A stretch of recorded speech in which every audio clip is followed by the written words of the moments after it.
Andrew Bragg, thanks so much for your time. Are you surprised by these pretty heavy-handed response from Facebook? Well, not really, Laura, because throughout the Senate committee process, I have to say, Facebook didn't exactly cover itself in glory. They effectively said that news was of no value to them. They weren't doing a whole lot to deal with misinformation on their platform. And so today's announcement, I think, will leave Facebook as a platform where there's no real news, but plenty of fake news. What's happened here? Because earlier this week, Josh Frydenberg and Paul Fletcher both indicated that they were making progress with Facebook and they believed that commercial deals were in the works, not just with Google, but with Facebook. So something's happened along the way. What's collapsed? Well, the media bargaining code, I think, has been very successful already in getting Google to do deals with Nine and News Limited. And that means that there'll be payment for public interest journalism in Australia. And don't forget that Google was the main aim of these laws because they have about half of the advertising market. Facebook is a smaller player, and their judgment is up to them to have to explain, I think. But the code overall has already yielded these other deals by bringing the parties to the table. Yep, and you're right. Facebook does still cover, though, 25% of the market. Josh Frydenberg tweeting this morning, quote unquote, there's a few remaining issues with the government's news media bargaining code, and we agreed to continue our conversation. What are the biggest hurdles for Facebook? Well, I don't think Facebook like our laws, but the reality is Australia will make laws for Australia. Other organisations like Facebook, including Google, have been able to make deals underneath our laws.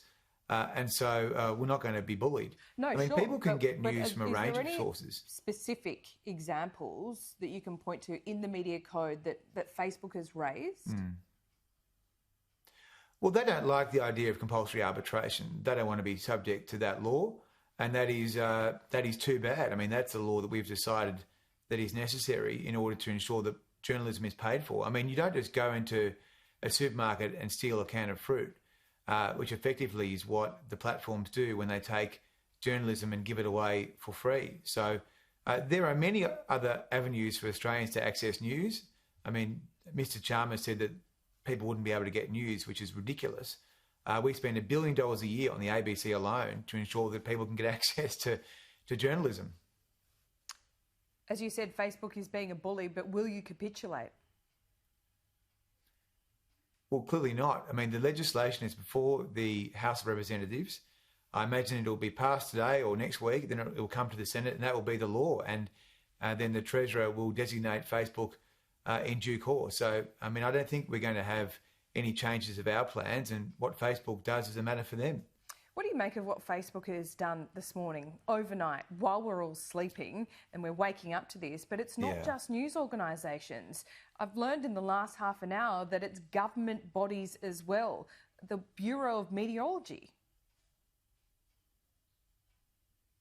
Well, people don't have to use Facebook as a platform. I mean, there are other platforms people can use. People can use direct apps and sites to access news and information. I mean, that is not a difficult concept for people to come to terms with. So at the end of the day, news is widely available through the private sector journalism and also through the ABC.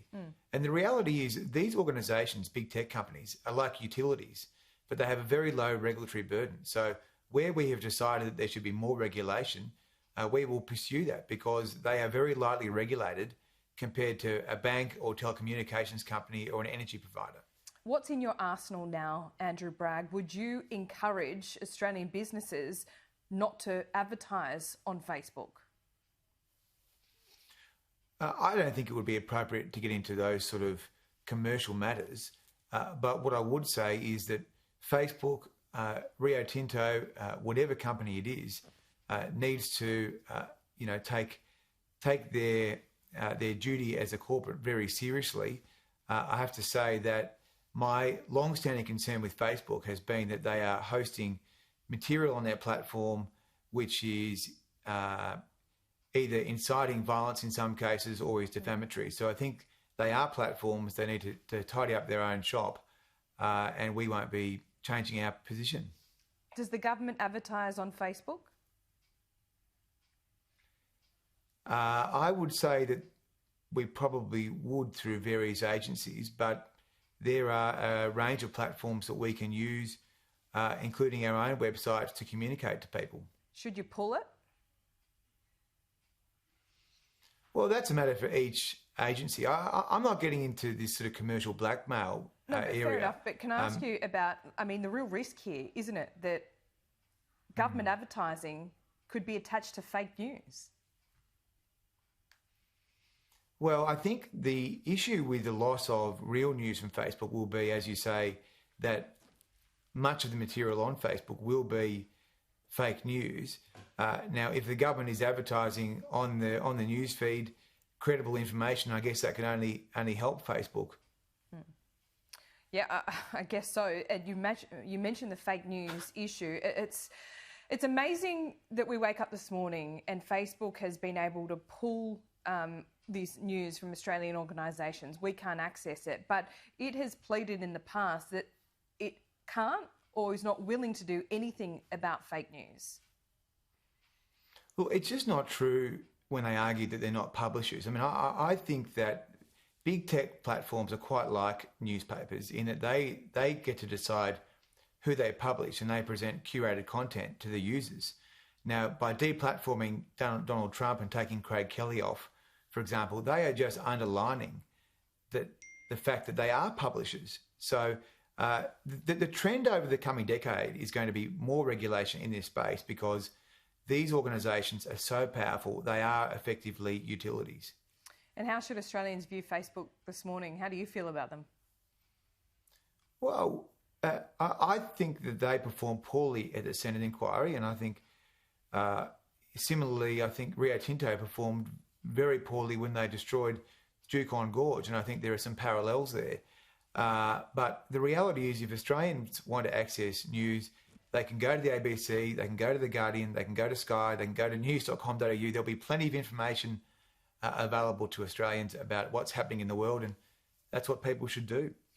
Andrew Bragg, thanks so much for your time. We will wait to hear any reaction later on today. Appreciate it.